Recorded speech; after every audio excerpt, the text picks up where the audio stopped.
You keep thinking the danger begins when people do something obvious. The insult, the betrayal, the cold shift in tone that confirms what you feared. The silence after you ask a direct question. The visible moment when attention leaves the room and you feel it happen in your body. You think that is where the story starts. It is not. By the time someone can move you with very little effort, the structure was already there. It was built much earlier, in smaller habits that looked harmless enough to defend. In the way you rush to repair tension, in the way your mood changes when a message sits unanswered, in the way you explain yourself too quickly because being misunderstood feels heavier than it should, in the way you need your effort to be noticed before you can fully trust its value. That is where the misunderstanding begins. Most people think showing off is confidence. They think visibility confirms worth. They think if something is seen, it becomes more real. But attention has never been truth. Attention is reaction. And reaction is the cheapest substitute for self-worth because it feels immediate, measurable, and external. It arrives faster than inner certainty. It interrupts doubt before doubt has a chance to fully speak. That is why so many people mistake it for something deeper. They think the lift means peace. Usually it means temporary relief. Look closely at the hidden equation running underneath this behavior. If I am seen, I feel more solid. If I am noticed, I feel more important. If I receive a response, I feel more real than silence allows me to feel on my own. That equation is rarely spoken aloud, but it governs more behavior than most people want to admit. And once it begins governing behavior, something critical happens. Your center of gravity starts moving outward. It no longer rests fully inside your own relationship with yourself. It begins leaning on the perception of other people. That is a fragile place to build anything important. This is why showing off is more serious than it looks. On the surface, it seems harmless. A post, a story, a polished image, a small detail slipped into conversation, a milestone placed where other people can witness it. Nothing dramatic, nothing openly desperate, just a signal. But the signal often carries more than the thing itself. It does not only say, "Look what I have." It says, "I need this to be witnessed so I can fully feel what it means." And once something needs witnesses before it feels complete, it is no longer standing on a private foundation. People imagine that display begins in pride. Often it begins in uncertainty. A person does not always show what they feel strongest about. They often show what they are least settled in. They display what still needs recognition, because recognition calms whatever remains unstable inside. That is why someone can look highly confident while being deeply dependent. The dependence is not always obvious in the image. It appears in the need behind the image. It appears in the urgency to post, explain, reveal, clarify, and monitor. It appears in the inability to leave a win alone long enough for it to belong to them before the audience touches it. And the audience never receives that display neutrally. They do not simply look at your success, your beauty, your progress, your discipline, your rise. They place themselves against what they see. Some admire, some compare, some feel challenged, some feel inspired, some feel irritated, some feel behind. Some silently measure what your signal says about their own position. That does not make everyone malicious. It means visible value always enters a field of human comparison. The moment you put your worth where other people can watch it, it becomes part of their internal system too. Still, even that is not the deepest danger. The deeper danger is what your own mind learns. The brain learns quickly. If external reaction softens internal uncertainty, the brain starts associating visibility with relief. That is the beginning of dependence. You show. You receive a response. You feel lifted. For a moment, the old doubt grows quieter. Because the relief feels real, the cycle begins teaching itself. Soon, being seen no longer feels like a bonus. It starts feeling like oxygen. That is when a social habit becomes a nervous system strategy. Now, another layer appears. Once you need response to settle, your reactions become readable. The second message, after no reply. The extra warmth, after someone cools down. The longer explanation, when nobody asked. The quick need to clarify before the silence grows. None of these behaviors look dramatic. That is why they survive. But they do more than express feeling. They teach people how to position you. They show what unsettles you, what speeds you up, what makes you overextend, what makes you reach. Under the surface, another message is being delivered. If uncertainty enters, I will move first. If the energy shifts, I will work harder. If something feels off, I will carry the pressure of fixing it. That message is expensive. Once people feel it, they do not always need to dominate you directly. They only need to lean back slightly. You do the rest. That is why some people never argue much to control the emotional climate around them. They do not force, they delay, they withhold, they stay hard to read while you try to restore equilibrium. And because you are the one trying to restore it, you quietly surrender the stronger position, not all at once, quietly, repeatedly, in ways you barely notice, until the pattern has become your role. So the real issue is not simply that people compare. The real issue is that your worth can start leaving home. It begins living in response, reflection, witness, proof. And once your worth starts needing the room gains more power than it ever should have had in the first place. What keeps people trapped is usually not affection in the simple way they describe it. It is not just attachment. It is not even always love. More often, it is the need for your inner state to register somewhere outside you. That is the part harder to admit. You do not only want to feel what you feel, you want it to land. You want the message understood, the effort recognized, the wound acknowledged, the silence explained, the change in tone made visible and named.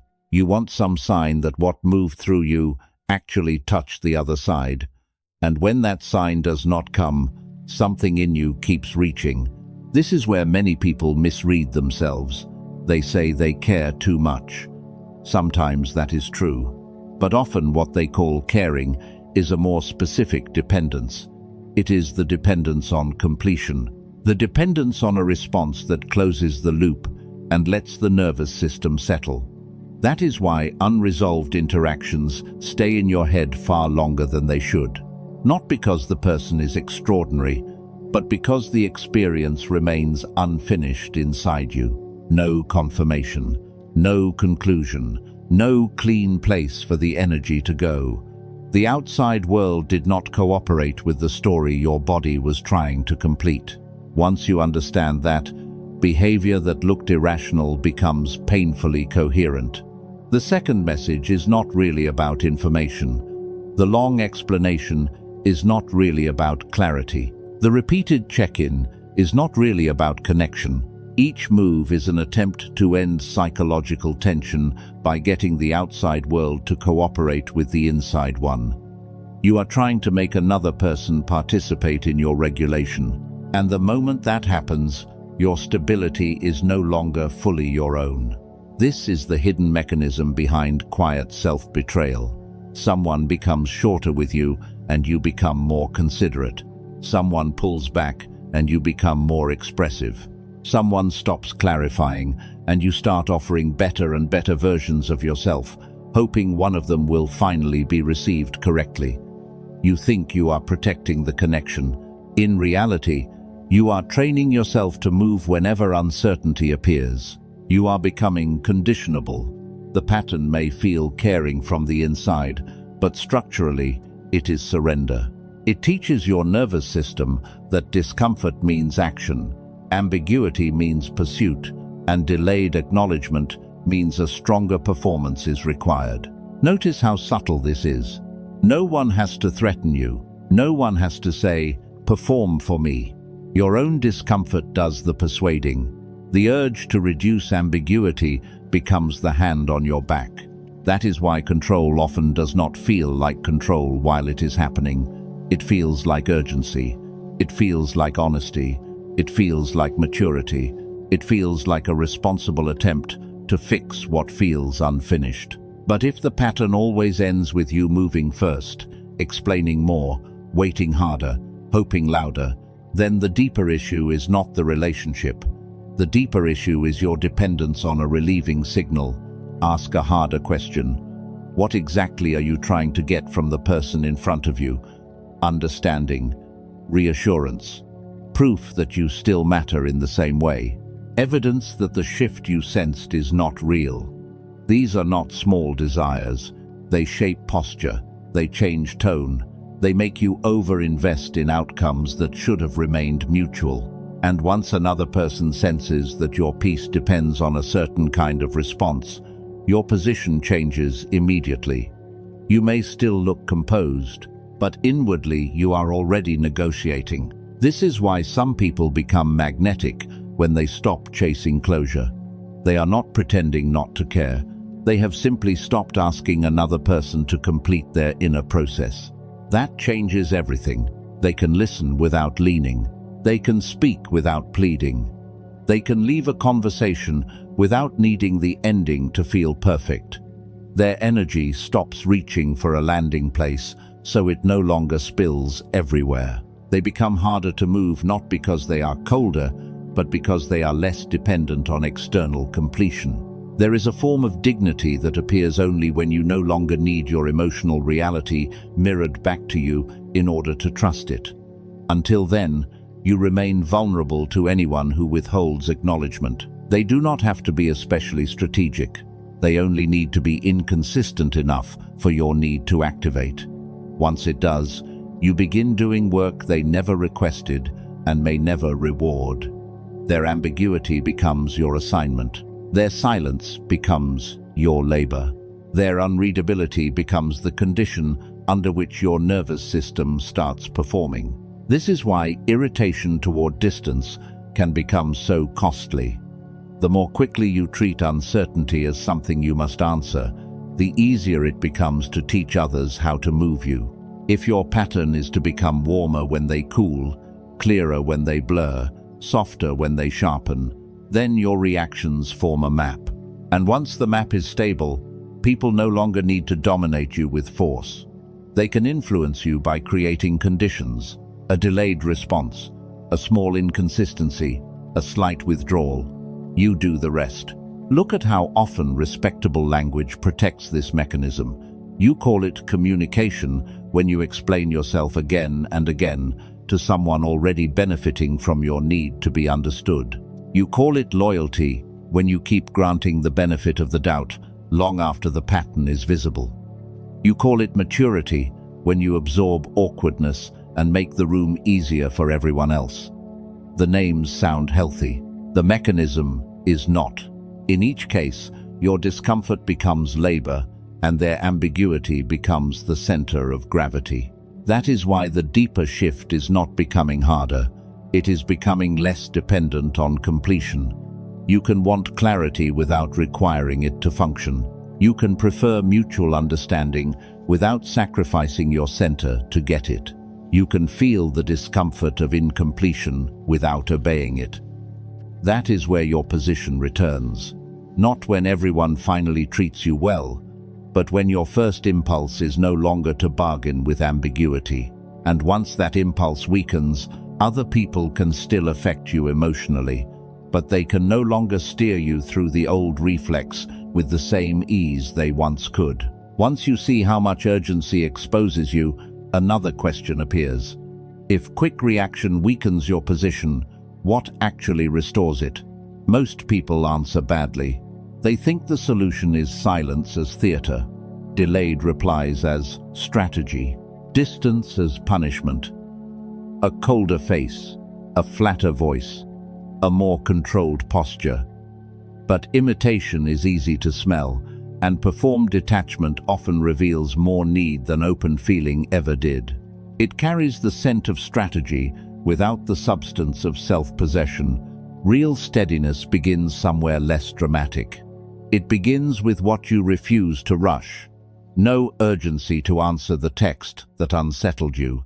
No urgency to explain your intention before anyone even asked. No urgency to defend your character because someone hinted at a false version of you.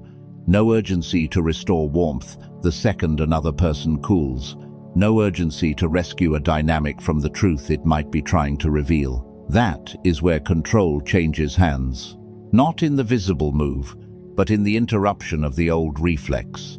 Most people have never practiced this interruption. They experience a shift and instantly interpret it as a demand. If the room gets colder, they think they must soften it. If a message feels sharp, they think they must clarify. If someone grows distant, they think they must locate the reason and solve it. But not every tension is an instruction. Sometimes it is information. Sometimes it is the only honest thing in the room. The moment you stop treating discomfort like a command, you begin recovering your mind. This is why silence matters, but not for the shallow reason people repeat. Silence is not powerful because it looks intimidating. It is powerful because it refuses to donate material. It does not fill the gap with self-exposure. It does not rush to reassure. It leaves the space open long enough for the other person's pattern to keep unfolding. And patterns reveal more in open space than they ever do under pressure. The one who speaks too soon replaces information with performance. The one who can wait learns what the other person does when nothing is being pulled from them. Think about what usually happens when there is a pause. Most people cannot bear it. They add context. They soften the edge. They explain what they meant. They ask if everything is okay. They try to control the interpretation before the truth has had time to surface. But the person who can remain still without collapsing into imagination gains something rare. They get to observe what emerges unassisted. The other person talks more, or less. They overcorrect, or they disappear. They become careful, or careless. None of that would be visible if you had rushed to close the loop. There is a reason skilled manipulators prefer reactive people. Reactive people provide feedback immediately. They reveal what landed, what bothered them, what made them doubt themselves, what made them try harder. The entire system becomes easy to adjust. But when there is a gap between stimulus and response, that feedback is interrupted. The pressure has nowhere to go. The person across from you must sit with their own move longer than they wanted to. Often, that alone changes the balance. This does not only apply to conflict. It applies to attraction, friendship, negotiation, family, status, work. In every domain, people study response patterns, whether they mean to or not. Who answers right away? Who bends when pressure enters? Who justifies themselves before being accused? Who becomes sweeter when the other side becomes uncertain? Who reveals more the moment the signal weakens? These patterns become social maps, and once a map is stable, people move through it with ease. So break the map, but do it honestly. Not through games, through reduced compulsion. Respond when you have something clean to say, not when discomfort pushes you to speak. Let a pointed remark sit before you decide whether it deserves entry into your mental space.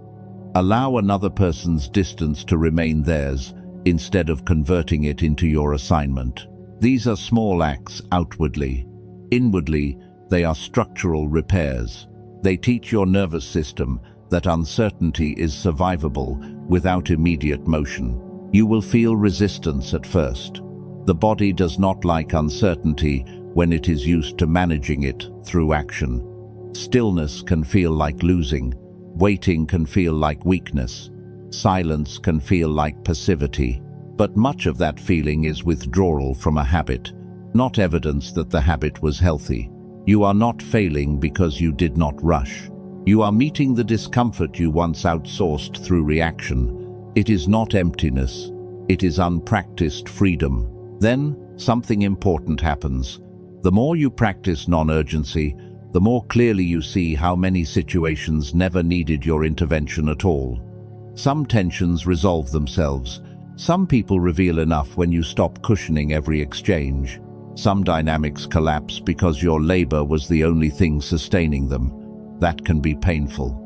But pain is not always evidence that something should have been preserved. Sometimes it is simply the cost of seeing the structure clearly. This is the difference between reacting and choosing. Reaction begins outside you and finishes inside you. Something happens and your state is altered. Choice begins inside and moves outward only after being examined. Something happens and you decide whether it deserves access. That decision is where dignity lives. Not in never feeling pressure, but in no longer serving it automatically. Not in becoming unreadable as a costume, but in becoming less available to be edited by another person's inconsistency. So when silence is praised, do not reduce it to a trick. Its value is deeper than that. Silence is the point at which your inner world stops being instantly available for public use. It is where urgency meets a closed gate. It is where the old pattern loses oxygen.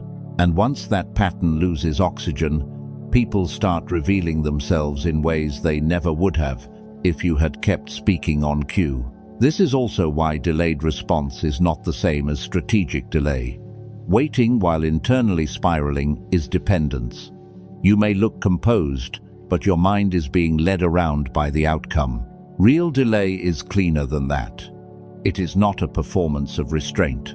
It is a refusal to let emotional weather set your timing. You answer when your thinking is yours again. You speak when your words are not trying to purchase relief. One posture asks for a result. The other remains intact without one. Everyone feels the difference. There is a deeper layer beneath all of this, and this is where the conversation becomes less flattering. Many people say they want peace, but what they often want is favorable feedback. They call it closure, honesty, communication, mutual effort, respect, emotional maturity. Sometimes those words are accurate. Often they are cleaner names for a more private hunger, the hunger to be confirmed in the version of reality that hurts least. The hunger to have another person tell them they were right to trust, right to stay, right to hope, right to read the situation the way they did. The hunger to walk away without having to revise the story they built around the experience. That is why certain endings injure the ego more than the heart. The pain is not only that the person withdrew, it is that their withdrawal exposes how much you were relying on them to stabilize your self-story. You wanted the conversation to end in a way that protected your interpretation. You wanted the explanation to preserve your dignity. You wanted the acknowledgement to prove that your investment was seen and therefore meaningful. When none of that arrives, the nervous system does not only lose comfort, it loses narrative support. Now the deeper mechanism becomes visible. Your reactions are not only attempts to get closeness back, they are attempts to get identity back. You want to know that you were not foolish. You want to know that what you gave was not invisible. You want to know that your read on the room, the relationship, the promise, the dynamic, was not built on wishful thinking. This is why some people cannot let go, even after they have seen enough. Letting go would not only release the person, it would force a painful revision of self-perception. It would require them to live without the preferred meaning their ego was trying to protect. Seen from that angle, control becomes quieter than it first appeared. It is not merely that someone can influence your mood, it is that they can influence the story you tell yourself about what your experience meant. And when your identity is leaning on their response for final confirmation, your position becomes weak in a very specific way. You are no longer only seeking contact, you are seeking absolution. You want them to tell you that you were still the version of yourself you hoped to be. This explains why people sometimes stay fixated on interactions that were objectively small. A delayed reply, a strange look, A conversation that ended without resolution. To outsiders, the reaction looks disproportionate. Internally, the event attached itself to something larger. Not just emotion, but self-definition. You were not only waiting for them to answer, you were waiting for a version of yourself to remain intact. Here is the uncomfortable part. This makes you easy to guide, even when no one is actively trying to guide you. All that has to happen is that your need for confirmation becomes stronger than your willingness to tolerate an unresolved self-image. Then you start adjusting. You become more reasonable than you feel, more patient than is honest, more available than is wise, not because the other person earned those things, but because you are trying to recover a coherent sense of self through the dynamic. The relationship becomes a court where your identity keeps asking for a verdict. Look at the way this plays out in ordinary life. You keep explaining your intentions to someone who consistently misreads you, because being misread threatens your identity. You remain in one-sided situations longer than necessary, because leaving without acknowledgement feels like erasing your own sincerity. You overgive after being met with less, because generosity lets you preserve the image of yourself as someone whose value would eventually be recognized. Again, the pattern is not random, it is self-protection in disguise. And the disguise is powerful because it feels moral. It lets you believe you are simply being patient, loyal, understanding, emotionally mature. But sometimes, maturity is not staying calm while someone slowly edits your behavior. Sometimes, maturity is noticing that your best qualities are being recruited into a system that depends on your imbalance. Your kindness becomes access. Your openness becomes data. Your restraint becomes permission.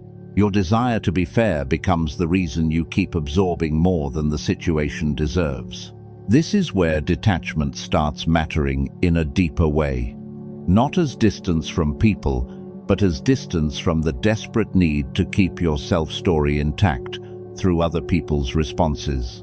Detachment says, I can survive the possibility that I misread this. I can survive the possibility that I gave where there was no capacity to receive. I can survive the possibility that this person will never explain themselves in a way that protects my preferred interpretation. Without that willingness, every unresolved interaction becomes a threat to identity, and threats to identity create urgency. Once urgency enters, your choices narrow. You reach for repair, you reach for explanation, you reach for signs. You become editable, not because you are weak, but because something essential in you still believes that peace must be confirmed from the outside. Until that belief loosens, your reactions keep serving as invitations. They keep teaching the world what kind of pressure changes your behavior and what kind of ambiguity gets you to move first. At some point, the central question changes. You stop asking how to make people act better.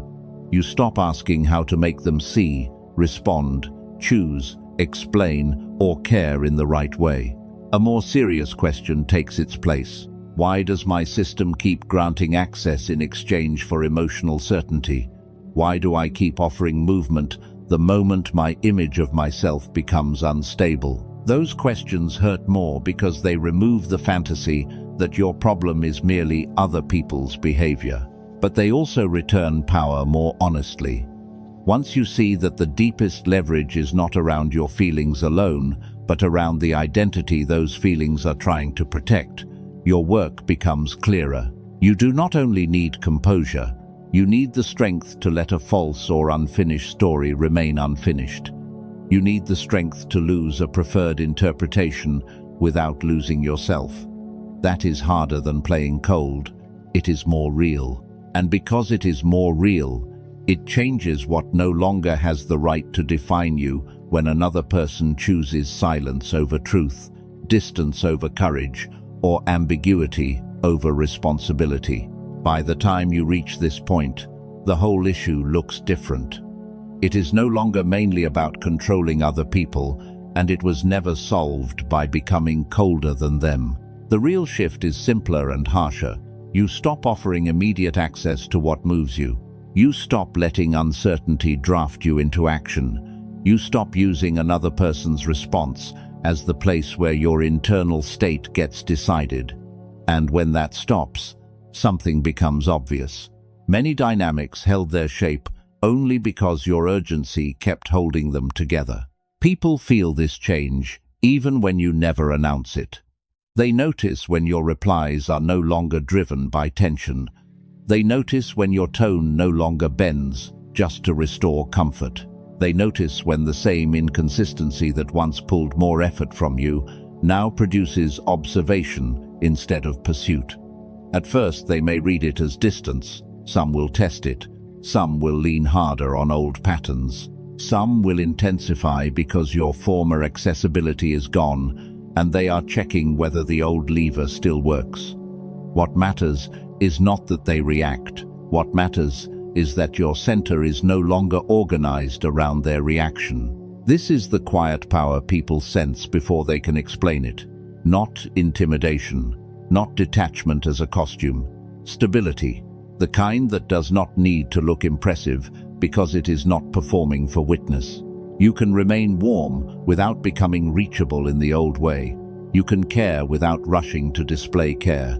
You can listen without giving your nervous system away. You can love without building your peace on being chosen correctly in return. That is a different order of freedom than most people ever practice.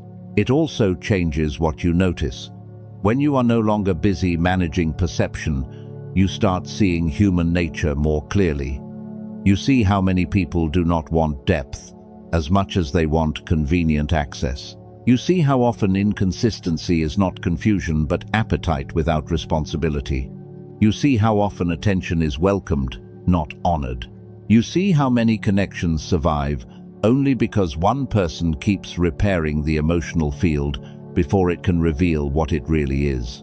These observations can make you quieter for a while, not because you have become cynical, but because your perception has stopped being padded by hope.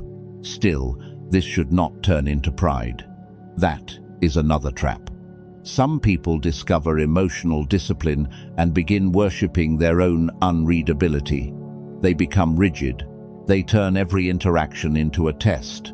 They confuse withholding with wisdom. But closedness is not freedom either. It is another form of fear. The point is not to become impossible to know. The point is to become impossible to steer through urgency. Those are very different things. A person can be open and still ungovernable. A person can be expressive and still not hand out access. The difference is whether expression is chosen or compelled. This is why real control feels surprisingly plain from the inside. It is not dramatic. It does not come with a soundtrack. It often looks like ordinary behavior that is no longer contaminated by need. A pause before replying. A refusal to explain beyond what is necessary. A willingness to let someone misunderstand you if understanding would come only at the cost of self-abandonment. A decision not to chase the answer that would temporarily soothe you, but permanently lower your position. None of this looks cinematic. Yet these are the moments when a life stops being arranged around pressure. From there, a final question emerges. If urgency made you easy to move, what remains when urgency is gone? The answer is not emptiness. It is choice. Clearer standards, cleaner attention, more accurate perception, fewer compulsions disguised as virtues. You begin seeing that much of what once felt like intense connection was internal conflict searching for relief. Much of what felt like devotion was fear of being replaced. Much of what felt like honesty was a demand to be interpreted correctly. As those illusions fall away, so does a certain kind of pain. Not all pain, but the pain of living with your center outside yourself begins to recede. Then, the title stops sounding like a tactic and starts sounding like a diagnosis. Stop caring does not mean become numb. It means stop feeding what makes you negotiable. Stop over-investing in reactions that train people how to use your psychology. Stop donating urgency to situations that should have been allowed to reveal their structure without your interference. When you do that, some people will pull back because they were feeding on access. Some will become clearer because your steadiness invites honesty. Some will panic because they can no longer predict the old return, but their response is no longer the main event. The main event is that there is less and less in you waiting to be pulled, less reaching, less proving, less quiet bargaining with uncertainty.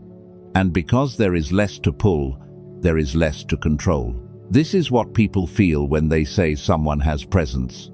Presence is not charisma. It is the absence of internal scrambling. It is the sense that the person in front of you will not abandon themselves just because the room changes temperature. That is the ending most people miss because it is too quiet to market well. Real power is not making others nervous. Real power is no longer arranging your mind around what they might do next. When that stops, a strange peace appears. Not because life becomes predictable, it does not. People remain inconsistent. Outcomes remain unstable. Human nature remains mixed. But your inner position stops changing every time uncertainty enters. Once that happens, people can still meet you, disappoint you, admire you, leave you, or misunderstand you.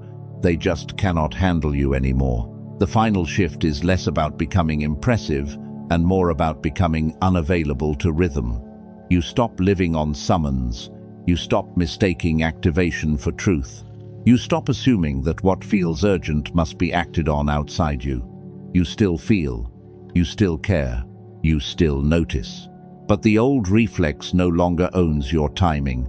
And when it no longer owns your timing, it no longer owns your life.